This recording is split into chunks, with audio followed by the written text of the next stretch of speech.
Take it away, Rick.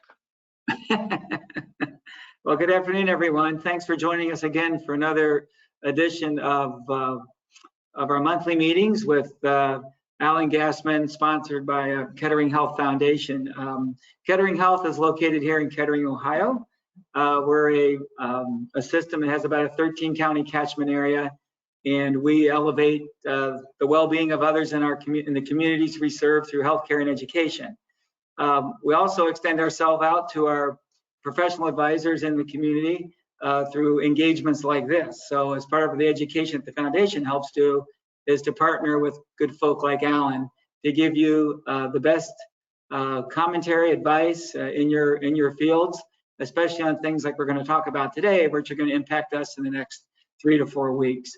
So thank you again for your support. And as we come up with more educational opportunities in the professional advisory space, we'll be sure to reach out to all of you. So take it away, Alan, and I don't know the name of your friend, so why don't you introduce him to us? Hello, I'm Arnie, and I'm here to talk today on corporate transparency. No, you're not. Yeah, I want to. No, you're not going to talk today. All right, but I prepared all the slides. Well, I'm sorry, you're just not going to talk today. All right, well, everybody, sorry, he's a terrible presenter. Thank you. All right. Today's talk is on the Corporate Transparency Act, and I will just turn off the slides for a minute and let's talk about what's going on here. In 2020, Congress passed a Corporate Transparency Act that was vetoed by Donald Trump. 88 members of the US Senate voted to overrule his veto. The law came into effect. The law provides for a criminal enforcement division of the Treasury Department to receive filings from every entity formed and active in the United States of America with a state or Indian reservation or other jurisdiction. And not only must the entity register, but it must disclose any 25% or greater owner, any persons or entities in control of the entity, and the address, the business address of the entity.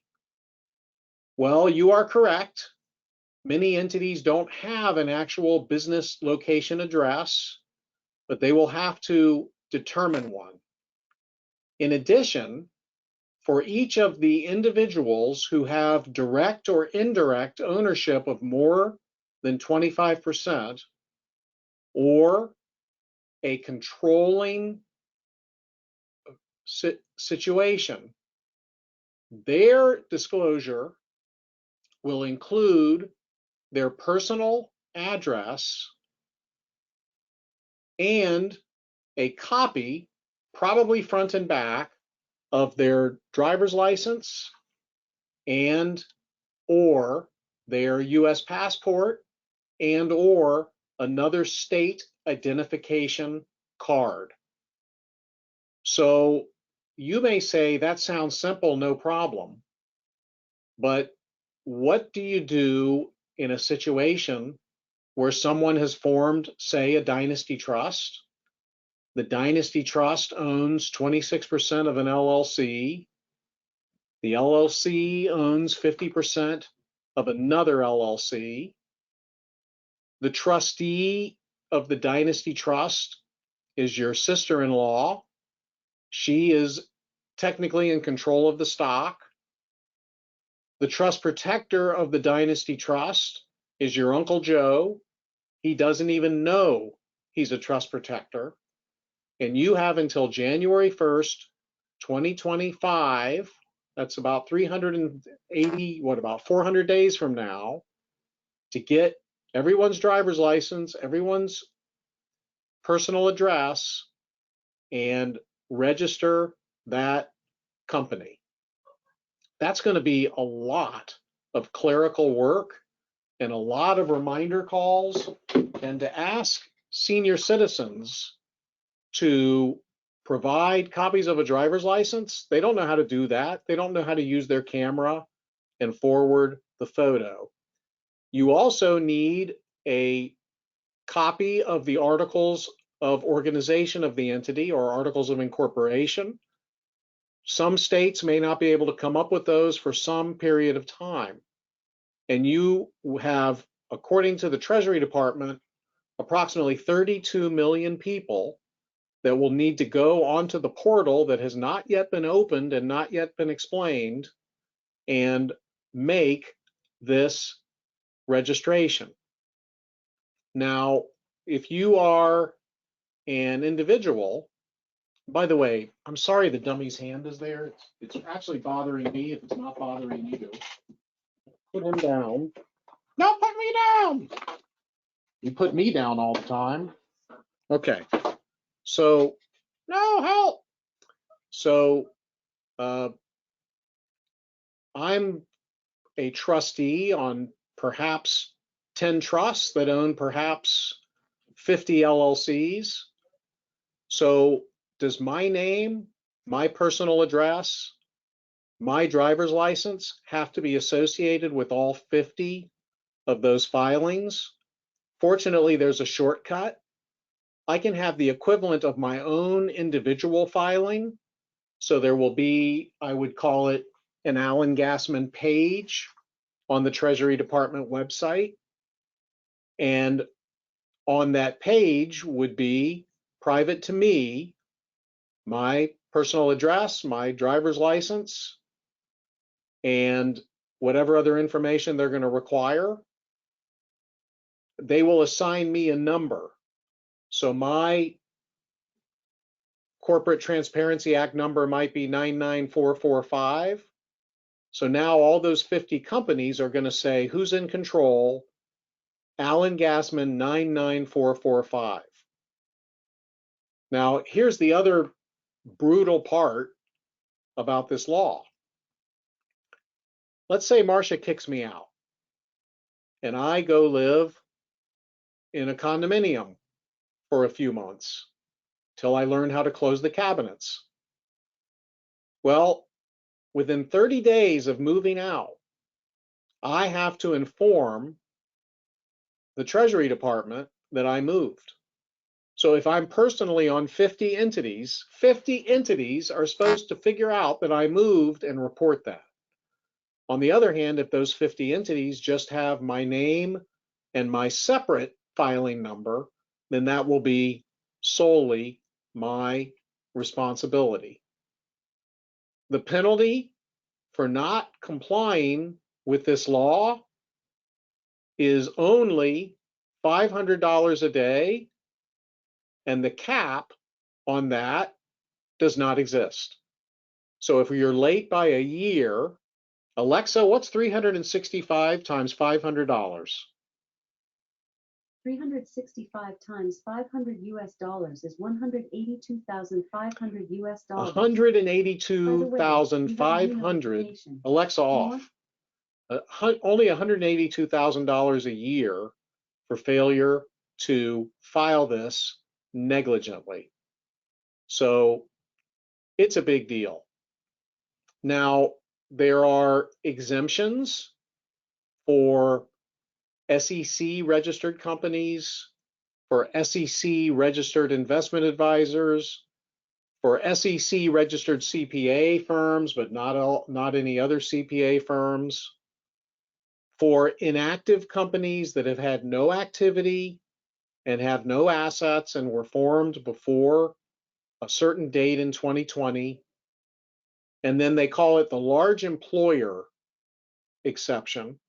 If you have at least $5 million in revenue and you have at least 30 full-time employees and at least 20 of those full-time employees are in the United States, then you don't have to register. And if you are a wholly owned subsidiary of one of those companies that don't have to register, then you do not have to register. There's basically two categories of companies for purposes of the regime that we're looking at here. If you are a company existing before January 1st, 2024, you don't have to register until January 1st, 2025. You have a whole year to register, and you do not have to disclose who formed you or who supervised whoever formed you. And the way I read the law, and this isn't for sure, but the way I read the law, as long as you report the status quo as of January 1st, 2025, or as long as you no longer exist as of January 1st, 2025, then you either don't report because you don't exist, or you report that status quo, which may be a simplified status quo. So if you represent companies that were formed before January 1st, 2024, yes, all of them, you may want to reach out to your clients now, tell them this law is out there, tell them that many of us were hoping that it would be pushed back, tell them that as of November 8th, the Treasury Department issued new regulations giving further instruction, not mentioning any pushback, that they would, if they would like to terminate their entity, they may want to do it before the end of this year, but they may have until the end of next year. And your law firm and CPA firm probably does not have the capacity to help all of its clients register. So you are reserving the right to not help them register unless they contact you by some day in January, so you know how many people to hire or who to contract with to help with this. Those are your clients in the first regime, the entities in existence before 2024. Now we'll go to the second regime. The second regime is entities existing for the first time January 1st, 2024 or thereafter.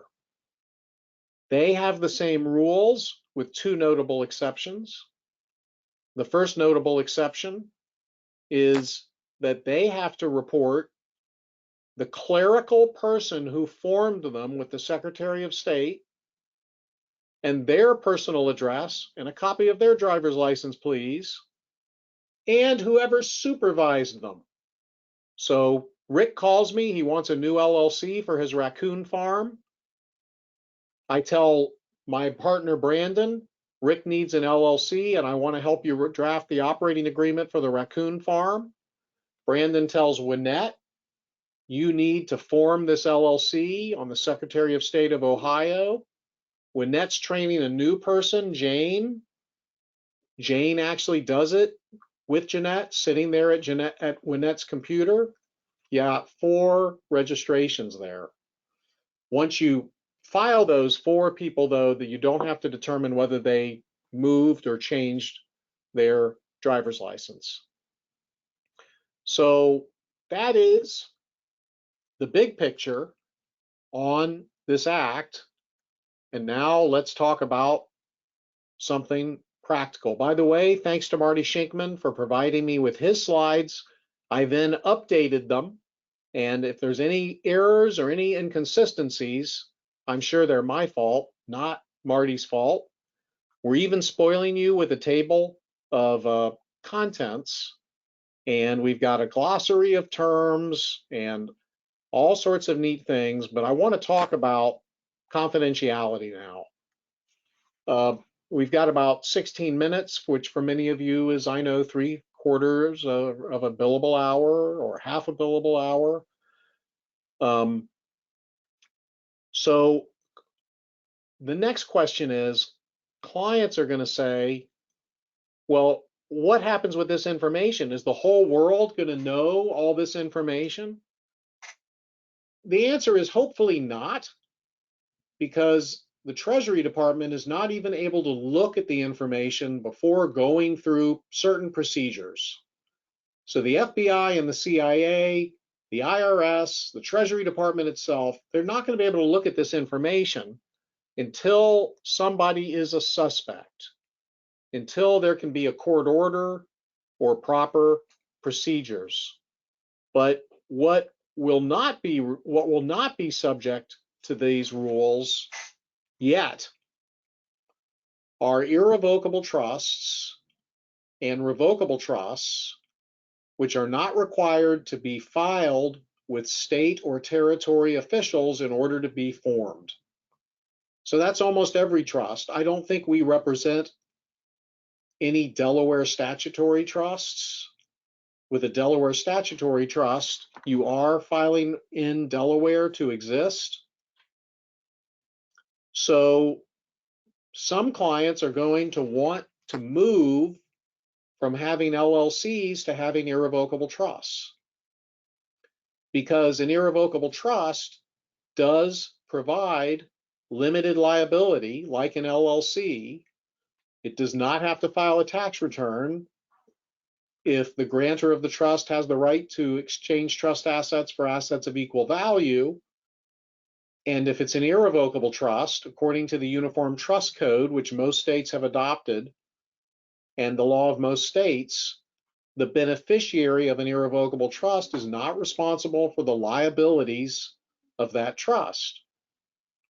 Once you form an irrevocable trust, it's a private document, it's not registered with a state, and no one can look at it unless they have a subpoena or some other right to look at your trust agreement. So the privacy offered by an irrevocable trust can be very important. In addition, in some states, the transfer of real estate to an LLC could cause the property appraiser to be able to revalue the property. That's usually not the case with a properly drafted irrevocable trust. At the same time that you're doing this work for the client, you may offer to make them more private. And we'll talk about how to do that. Let me find my handy dandy chart. By the way, when you're looking for jurisdictions to place a trust in, you can go to Steve Ocean's wonderful decanting statute chart, and it tells you the various characteristics of many states. We sometimes will decant a trust to Nevada because Nevada allows the trustee to turn a health, education, and maintenance clause into a sole discretion clause and not be limited by health, education, and maintenance. And Missouri has that same rule, if I remember correctly. Okay, let me get back from my tangent here and find my chart, which is conveniently located on page 83. So page 83 is a handy dandy chart to help describe for clients how to keep their matters confidential, separate and apart from the Corporate Transparency Act. The Corporate Transparency Act is a reminder that everyone wants to know their situation. So this chart has two parts. Part one is the left of the black vertical line. Part two is the right. So there's part one. So the first thing I show you is a revocable homestead trust. Now, a number of my clients have these in Florida and in other states. And the question is, if a client or somebody gets angry at me, or if I'm a doctor and a patient gets angry at me, do I want them to be able to look up my home address in less than 3 minutes on Google? And the answer is often no. Or do I even want my neighbor to know if I own my home? And the answer is often no. So you set up a revocable trust which will receive title to the home. The revocable trust has a Wyoming, Colorado, or Delaware LLC as the trustee. This can usually be a simple land trust in most states. You contact the property appraiser in your county and explain what you're going to do. They approve it in advance if you're concerned about property tax status, such as the Florida homestead. And then you make the transfer. So this could be your client's trust, or usually it's a separate standalone trust. And we prefer Wyoming. Our second choice usually is Colorado. Our third choice is Delaware. I'll tell you why in a little while. And then the owner of this trust could be our client or our client's revocable trust. So there's our client. We've nicknamed him John Q. Not So Public. All right, now, John Q. Public also has 4 properties. Down here, we have creatively called them Property 1, Property 2, Property 3, and Property 4. He owns these in his own name, which is a horrific strategy for rental or even vacant properties. Number 1, no privacy. Anyone knows he owns them. Number 2, somebody breaks their neck on the property. They're suing John Q. Public. Those are 2 big reasons. Third, you may want to do some tax planning. So John Q. Public sets up, let's say, one LLC. One Wyoming LLC puts all 4 properties in that Wyoming LLC. If they are passive properties, then you would not have to register them in the state where they are located. If they are actively managed properties, then you may have to form these in the state where they are located. In this situation, the client lives in Wyoming and the properties are in Wyoming. We set up a separate LLC for each property. So if one lawsuit happens, the client wouldn't lose all 4 properties. And then the manager of this Wyoming LLC doesn't matter that much as far as confidentiality, because Wyoming, Delaware, and Colorado are 3 of the states that do not disclose the manager of an entity on their website. They don't even ask to know. Thank you. That's really good. Wyoming and Colorado are very inexpensive to file in and very inexpensive to maintain. Delaware has the same features, but expensive to file there, and $600 to terminate it. And if you don't pay the $600 to terminate it, then Delaware is sending the creditor bureaus after the LLC and its officers. So we don't use Delaware nearly as much as many other people do. We made this a 2-tier arrangement. We set up for this client a Delaware LLC. That's what he wanted. It is the owner of the 4 Wyoming LLCs. And the main reason is the Wyoming LLCs can owe promissory notes. They may be secured by a mortgage, or they may be a note that has a provision that says that the lender has the right to require a mortgage on the property. So now if LLC 1 owns a $2 million building, and this is a $1.5 million promissory note owed to the Delaware Holding Company, make sure you follow your state's rules for how to make a intercompany promissory note enforceable. Pay interest once a year to prove it's a real live note. Show it on the financial statements. Now somebody trips and falls, breaks their neck. There's only $10 million of insurance coverage. The verdict is $15 million. LLC 1 goes bankrupt, sells the building, pays the first $1.5 million to the Delaware Holding Company. The plaintiff gets what's left after the bankruptcy process. This arrangement is much more likely to cause a settlement with the creditor than another type of arrangement. The other thing we do, speaking of creditors, let's do a little creditor protection here. Let's make this Delaware Holding LLC, or wherever it's formed, owned partly by an irrevocable trust for those adorable children, whether you like them or not, and partly by the client or their revocable trust. And then if there's a judgment against the client, in most states, the creditor is limited to receiving a charging order, which does not allow them to reach into the entity or to manage or control the entity.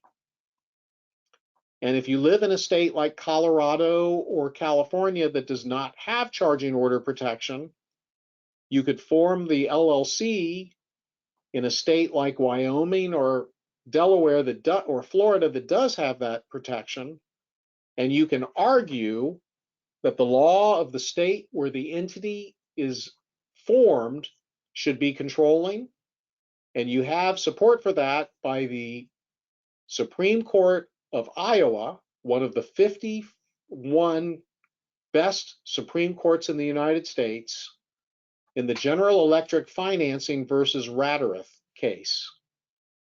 You might even be able to use tenancy by the entireties, but if you want to be one step safer, you can form a Nevada or South Dakota or Alaska or Delaware Asset Protection Trust to own that LLC interest for your client. Now the plaintiff lawyer has to go to one of these states to try to break the trust and then only gets a charging order. So they're more likely to settle. And if this is an irrevocable trust in Nevada or one of the other states that has a secret trust provision that you don't have to inform the beneficiaries of the trust, this can be a nice situation. So the next example here, I'm on page 85 of my PowerPoint, is do you want to do a spousal limited access trust for creditor protection and estate tax purposes, which could own an S corporation, which could own separate part of the businesses, which could be confidential because different managers besides the S corporation could be formed in other states. And by the way, the manager, the individual manager of those separate management companies, it shouldn't be your wealthiest client in the family.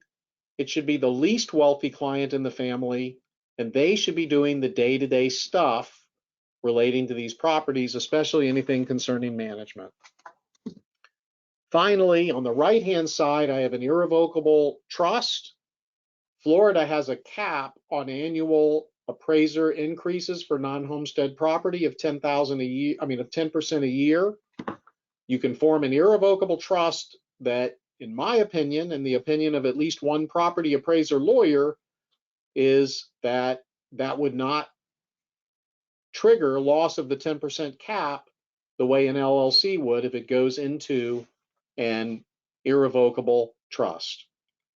Page 86 gives you the formation fee by state, but of course warn your clients, if I set up this management company for confidentiality purposes, I will have to register it with our lovely U.S.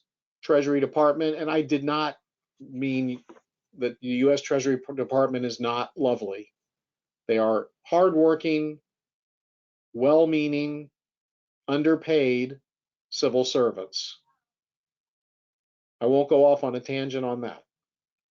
So there you have many, many slides.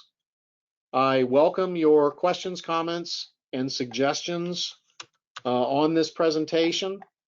My email address is at the bottom of each slide.